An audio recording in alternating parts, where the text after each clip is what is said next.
You have nothing to apologize for. It's not really about the past, which cannot be fixed. It's about the future. And what is the future that they have planned for you? They're telling you it's not your country so that they can take it away from you and you won't resist when they do. That's not a legitimate government, that's a tyranny.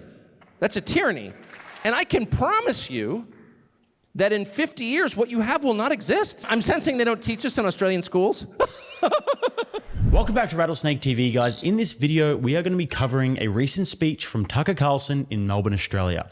Now, there's a few reasons why I want to cover this one. Obviously, because I'm a proud Australian and I love to see Tucker Carlson red-pilling an Australian audience with pure facts. Because sometimes it feels like my country is being destroyed in real time and nobody seems to realize or even care. Second being that I want to discuss what's happening in terms of the evolution of Tucker Carlson and what he's currently up to and what the future might hold for him. And third of all, the sentiment that he shares at the end of this video, I believe is profound and true and speaks to the actual solutions to the massive problems that are plaguing the Western world. You know, of all the countries being targeted for destruction, which is, you know, the entire English-speaking world, I mean, that's obviously true. You know, there's a case to be made against some of those countries. I mean, they sort of did bad things in the past. No one currently living, but you can look at the history of certain countries. I'm not pointing out any in particular, Great Britain, but, you know, you could say, well, you know, we're wrecking the country because of the sins of its ancestors. What exactly were your sins? I think you guys got sent here. By the way, everyone I ask when I was like, why were your ancestors sent here? It's always the same answer. You know what it is? Stealing a loaf of bread. I don't believe that for a second, by the way. I just don't believe that.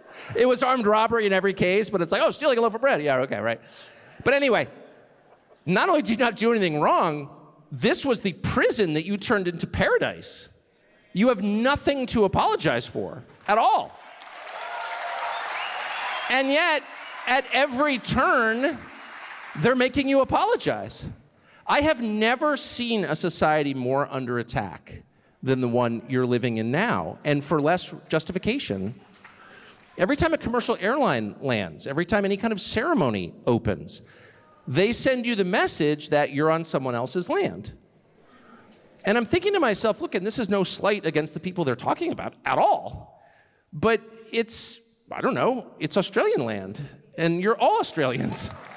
We have something very similar going on in my country, where the people in charge try to make you feel bad about things that people you never met did hundreds of years ago, but your feeling bad doesn't help the people they claim to represent, whose lives are getting steadily worse every year. So it's not really about the past, which cannot be fixed.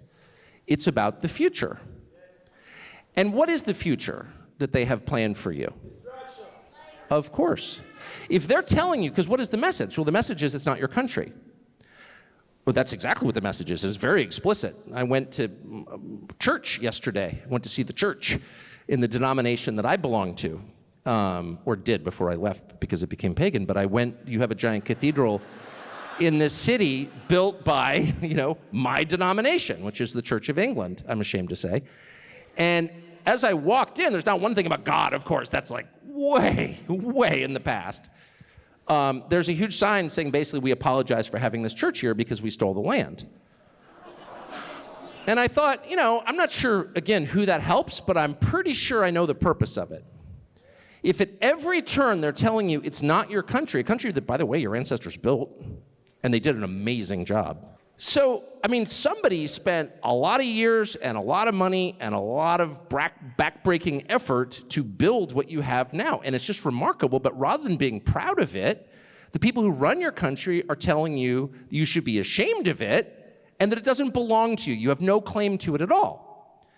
So the conventional understanding of this is, well, this is just what it is to be guilty. You're in a prosperous country and you feel guilty, but that's not actually what it's about. Because making people feel guilty doesn't help anybody, right? No. They're telling you it's not your country so that they can take it away from you and you won't resist when they do. Because it doesn't belong to you in the first place. And if there's one message that I hope I could pass on, and by the way, I feel a little guilty lecturing you about your country since I've been here 2 weeks and I know nothing, and there's nothing worse than a foreigner lecturing you about your own country.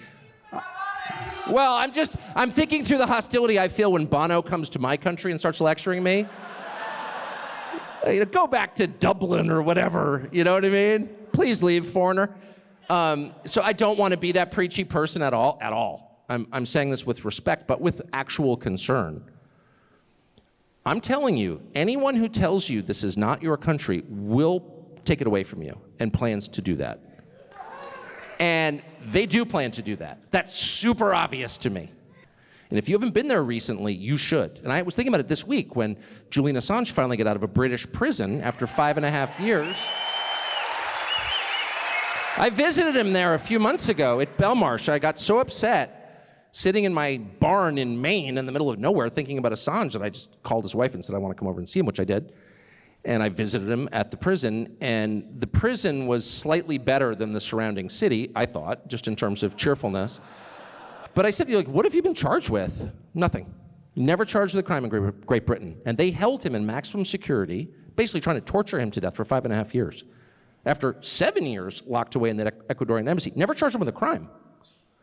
And I thought to myself, this is a criticism, but I mean it in the best way. What about your country of birth? Where are they in this? Why didn't you sail a warship up the Thames and get your man out? And I'll tell you exactly why, which is because your leaders genuflect before that country. And they shouldn't, because the truth is, they have no moral authority. This is such a nicer place than that. You should go from your cities to their cities and ask a really simple question. Who's doing a better job? You are. You're doing a better job.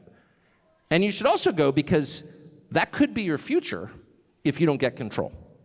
And by get control, I mean you cannot allow them to make you feel guilty for being Australian, that you cannot allow them to tell you this is not your nation when your ancestors built it, you were born here, you pay taxes to that government. No. It doesn't help anybody. It doesn't mean you're sensitive. It means you are craven and being prepared to be hurt. So when Tucker Carlson talks about people telling Australians that the country isn't yours, he's talking about the racial grievance politics in Australia. And Americans particularly will be able to relate to this one. In Australia, the Indigenous population is being used as a Trojan horse by NGOs and other corrupt forces to tear at the fabric of the Australian identity, make white people feel guilty and as if the country isn't theirs. And the only reason why they are able to enjoy a good quality of life is because of the horrible sins of their ancestors. Events that we played zero part in. And one of the most common examples of this is the welcome to country ceremonies, which I cannot suffer when I am in Australia, that happen before major sporting events and ceremonies and concerts, and even when a freaking plane lands. When you walked here today, you walked in the footsteps of our ancestors who've been walking in this place for some 2,000 generations. Described as divisive, irrelevant, even cringeworthy by AFL legend Sam Newman. I find it insulting and unnecessary to be welcome to the country I live in. On his podcast, the controversial personality encouraged fans to boo the Welcome to Country ceremony at the upcoming AFL Grand Final. It's a provocative attempt to draw attention to the fact that this has gone on long enough. If I went to the grand final, would I boo? I would boo in my heart. Newman branded the ceremonies a hoax and a rort and claims to have the backing of fans. They want to go to the football and stop being browbeaten by the social elites who tell you what to think and when to think it at every occasion. But his opinion has horrified the Prime Minister. Qantas Airlines, which is a major Australian brand by the way, actually do these welcome to country announcements when they land their planes. Sorry guys, I do not need to be welcomed to my country. This is a welcome to country. A welcome to Wajak Nunga Abuja. Piss off! Qantas. He's freaking gone. And as much as I have love for Indigenous Australians, it is my country as much as it is yours. So if you get to do a welcome to country ceremony, then so do I. Here's one that I've put together. On a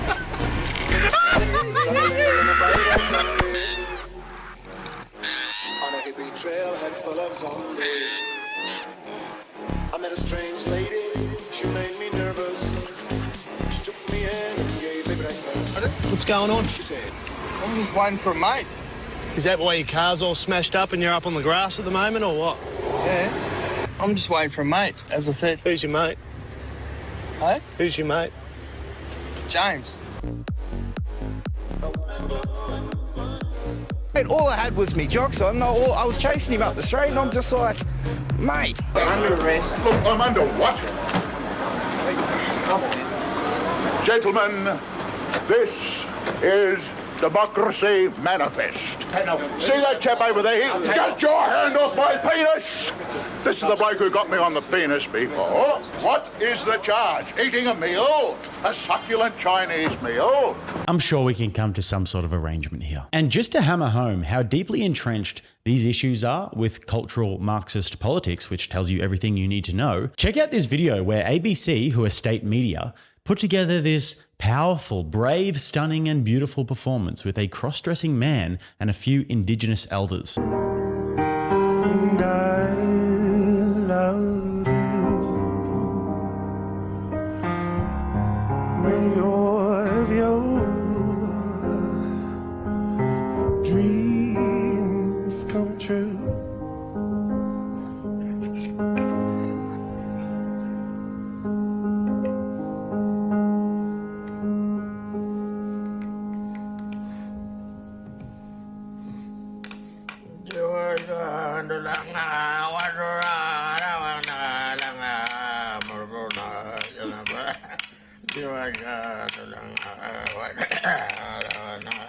Can we please run that back and get a replay on the moment where even the elders could not hold it together as they realized the absurdity of this situation?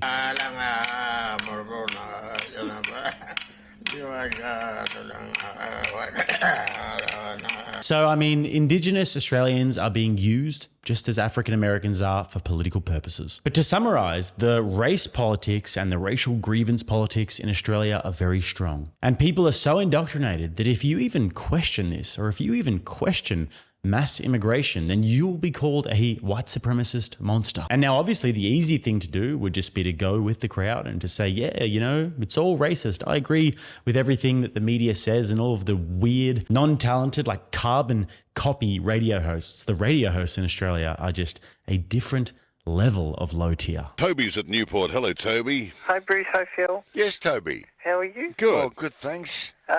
It's very late. Mum lets me stay up and listen to you guys some nights. Good. I love listening. It's the best. Me and my brother love to listen. Good boy. I have a joke. Yes.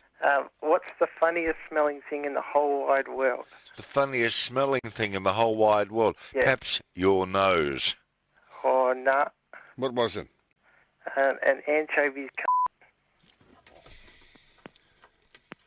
Oh, what a pity, Toby. You've ruined your track record there. Never call us again, please. Never in your life even think about it. And think, all right, we've dumped you, Toby, but there are people like Carmen and Queenie online and could hear that in their ear and are offended. But if you understand the implications as to where this sort of thing leads, as Tucker does, look at London, for example, then you take the opposite approach and you resist the woke cultural hegemony. I mean, easier said than down under. On to the next part. Your housing prices, and not just on Sydney Harbor, but just like normal houses, far from Sydney Harbor, are so expensive. How does anybody live here?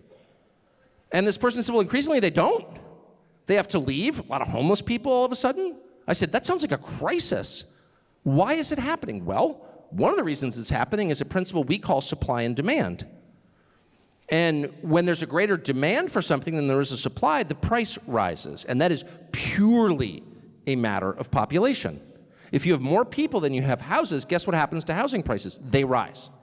This is the most obvious principle in nature and real estate. And so if I'm running a country, one of my top concerns is making sure that young people in their, say, late 20s, early 30s, can afford a house. Because my main goal is to create households and a new generation of Australians or Americans or Kiwis or whatever. And so if it becomes too difficult, too expensive for your children to buy a house in the country they were born in, you're erased. That's it. Your line ends. And that's what's happening. You see it in the birth rates. This is true in my country too. This is not lecturing of you. I'm watching this happen. And in Canada, it's completely out of control. So why is it happening? Immigration. There's only one reason. That's the reason. And nobody wants to say that because it sounds like an attack on immigrants, which, and by the way, that's how they get you to shut up. Shut up, racist. Okay, got it. But I'll just speak as honestly as I possibly can. The last group I hate are immigrants. I actually really like immigrants to my country. I'll just say my country. And we've let in 30 million illegally in the last 4 years. That's more than your entire population. So that's a crime. That's the greatest crime in American history. It totally destroyed my country. But I'm still not mad at the people who came because I would too. That's how I feel about immigration.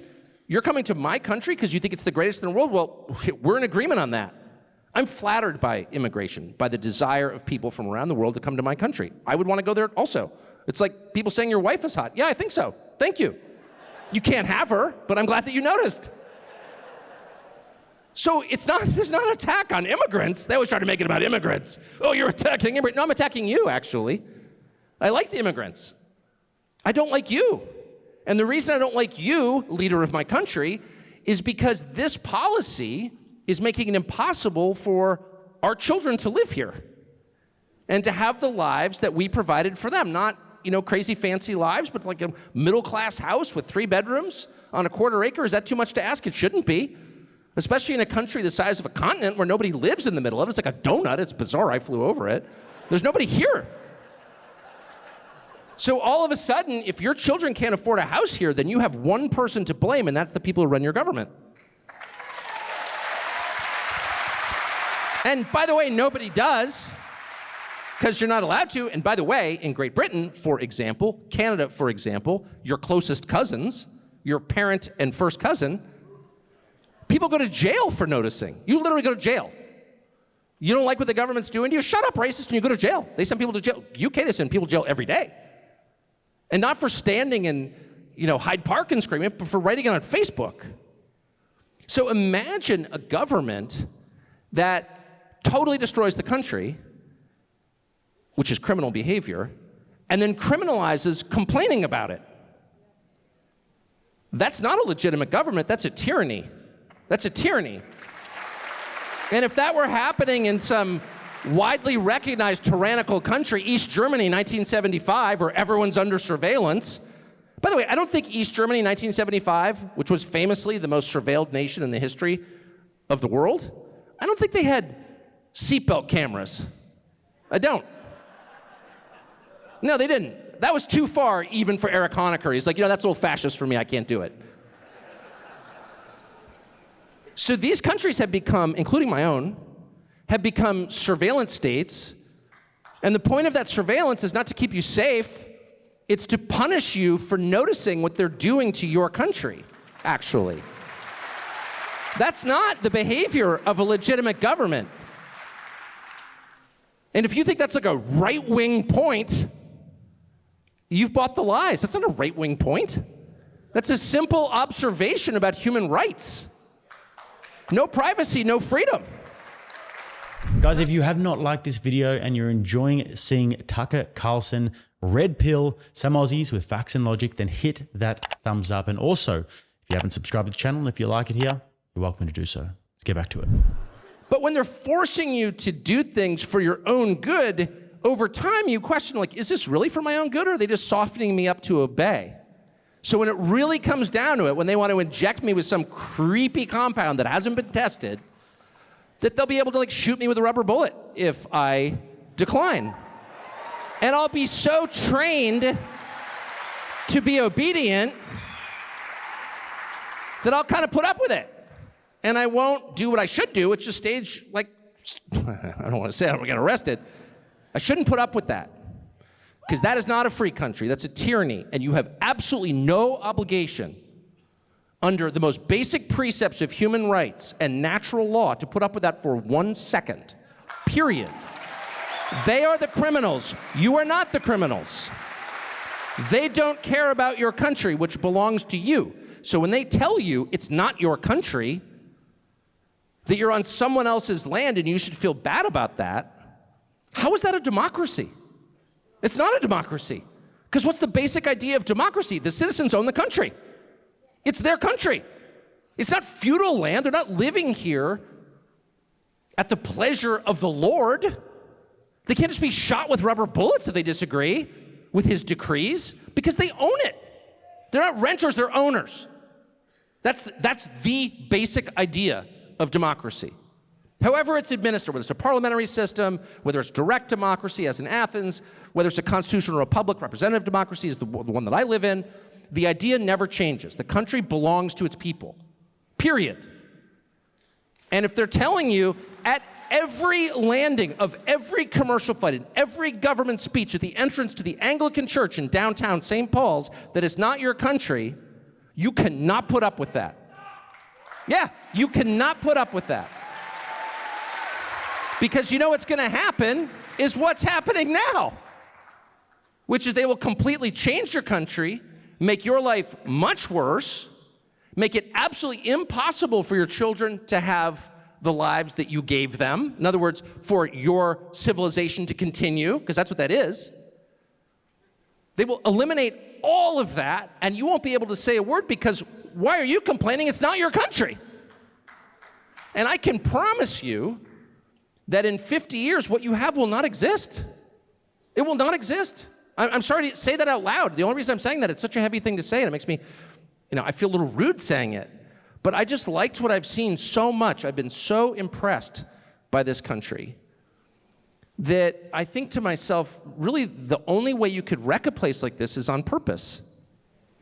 Really, is on purpose. You don't need anything here. So I largely agree with Tucker here about immigrants. I mean, I love different cultures. I mean, I don't love multiculturalism, but I like going to other countries. I think that's true diversity if I had to steelman it. The ability to wake up in the morning in Venice and do a road trip where you stop in Slovenia for lunch and then head to Croatia for dinner. 3 countries, 3 different languages, cultures, histories, all in a day and only separated by their borders. When I go to America, I want to see beautiful Southern girls with the boots listening to country music. You gotta give him that huck too and spit on that thing, you get me? When I go to Argentina, I want to see tango dancing in the street, and red meat and red wine. When I go to Thailand, I want the friendliest man I've ever met to try and sell me fake Nike shoes. In my views, this is one of the great joys of this fleeting life that we live. But in order to preserve these national identities and preserve these unique places, and in order to not just become one big incohesive melting pot, we need to recognize the value of our own cultures and work to protect them. And if Australia is not careful, it's going to become a surveillance state melting pot. And let me just say a few ways in which this is happening and how Australia is actually the testing ground for much of the tyrannical measures that the central planners would like to implement around the globe. Australia is fast becoming a cashless society, which is expected to fully come to fruition by 2030. This completely takes away power from the individual because cash is a physical asset. You can physically own your money. If everything you own is in a bank account and if there is central bank digital currencies and the government can just freeze your bank account, then you don't own your money. In fact, you don't own anything. Furthermore, they're implementing a digital ID system where a digital ID bill has already been passed. This will store all of your digital information in one central place that many people are looking at and seeing much similarity between that and the Chinese social credit system. Australia, especially in the main cities, obviously, is also heavily surveilled. We've got street cameras on every corner in major cities like Melbourne. Street cameras, by the way, that were manufactured by the Chinese, but that's another wormhole. We've even got those same cameras in our Parliament building. We've also got all kinds of weird seatbelt cameras and speed cameras everywhere. And we've even got cameras on our highways that can detect if somebody is playing on their phone.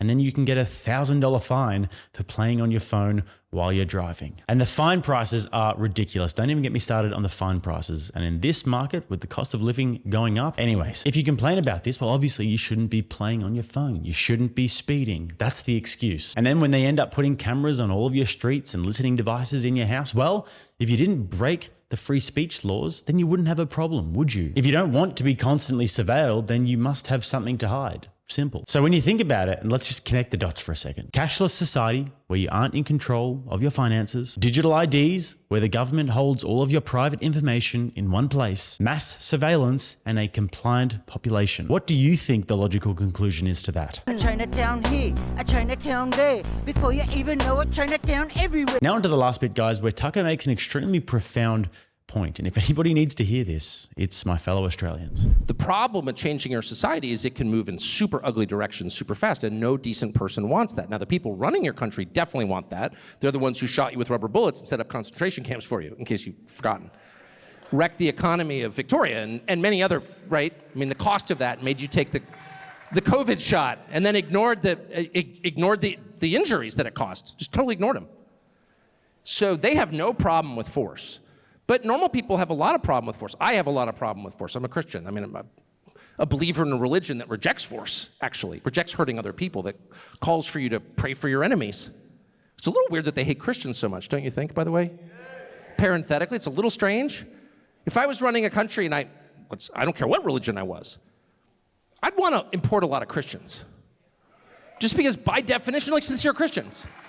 Because literally their religion says you're not allowed to go hurt people.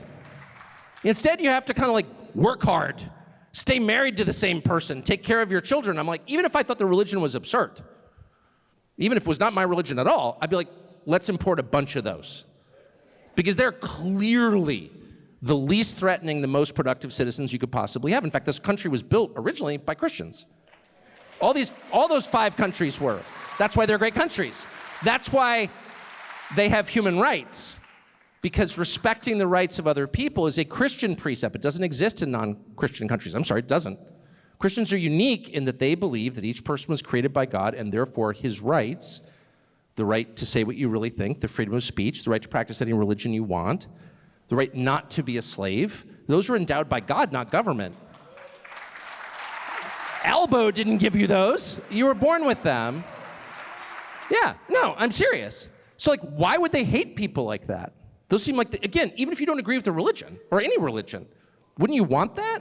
And of course, they're the ones they hate most. That tells you a lot about their agenda, I would say. And I think the thing that they hate most about Christians, leaving aside the spiritual explanations, which I personally think are real, but maybe you don't, but just as a political matter, what they don't like about Christians is Christians recognize that those rights are inherent, they're bestowed by God, not people, and they can't be taken away. That's why Christians led the abolitionist movement. We don't have slavery because of Christians.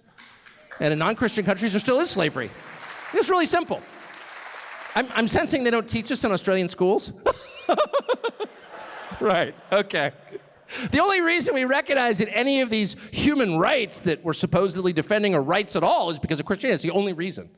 That's the only reason. Who do you think defined those as human rights? Christians. Because they were Christians. So if you hate Christians, you're making me a little nervous. What exactly are we doing that's scaring you so much? Well, we're acknowledging a God above you. That's the real sin. Sorry, Jacinda Ardern. You're not God.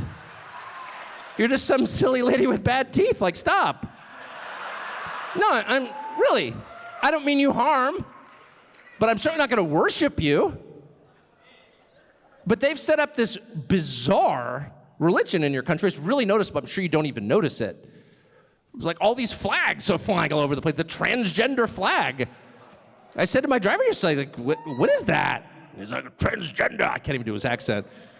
I was like, who puts that up? The city? So that's your religion? Really? Yeah, it is. Well, you can't worship false religions. First of all, the state shouldn't be imposing a religion on you. That is a religion. Not so different from Rome. Worship our gods or we'll punish you. And the early Christians said, okay, I'll be punished then, because I'm not worshiping your gods. Happy to live next to you. I'm a tolerant person by my nature. Christians are tolerant by nature. They're not allowed to convert by force. They're not allowed to force you to believe anything, because God created you, we didn't. But the one thing I can't do, I'm not allowed to do, is worship false gods, including your transgender cult or whatever. Violence is never the answer, just isn't. It doesn't make things better. I've seen a lot of conflict in a lot of different countries. No one's really improved by it ever, and often usually things get much worse. The US had about the only violent revolution I've ever heard of that made things better. The only thing that works is telling the truth in bravery. And that actually does work. Total non-compliance. We used to call it, when I was a kid, in my country, we celebrated something called civil disobedience. And that was considered a virtue. Now it's considered a crime and they shoot you with rubber bullets. But back when I was a child, when the people who are now firing the guns with rubber bullets wanted to be in charge, they'd be like, no, that's the highest level of public service, is refusing to go along with unjust laws. And I still think that. I don't care whether they've changed their views. Doesn't bother me. My views will never change. You have absolutely no obligation to follow immoral laws. And you shouldn't. And so then the question is, well, why do people follow immoral laws? Like after 30 years of telling you it's your body, your choice, one day you wake up and they're like, give me your arm, I'm gonna inject you with something. Oh, I don't care for that. Shut up, or I'll send you to prison camp. So why do people go along with that? And the answer is not because they want to, but because they don't, they're afraid. They don't want to be ostracized from the group. That's a huge one in Anglo countries. There's a huge premium in our culture, our common culture, in getting along with people, not being the one person being obstreperous or difficult. Like pipe down. Just go along with it. Line up in an orderly way. That's a huge part of our culture. It's a great part of our culture, but that's the downside. And the other reason is that they fear being harmed. They don't want to be shot with a rubber bullet. They don't want to be arrested. They don't want to disrupt their lives, to which I would say, well, okay, but what's the alternative? And there's only one alternative, which is being destroyed and living like a slave. So the truth is, nothing changes until people are willing to face those consequences. That's just the truth. Like, what did you think this was? You really have to decide that you're not going to harm anybody, but that you are willing to be harmed. That's just the truth. You have to decide that. And if you don't decide that, I think it's very clear to me as a visitor where it's going because I've seen it. And you have to make that decision. I'm not going along with that, with respect. I'm not going to scream at anybody. I'm not going to be nasty to anybody. I'm definitely not going to hurt anybody. But there's literally nothing you can do to make me do that. And if I need to be punished, that's fine. I will be.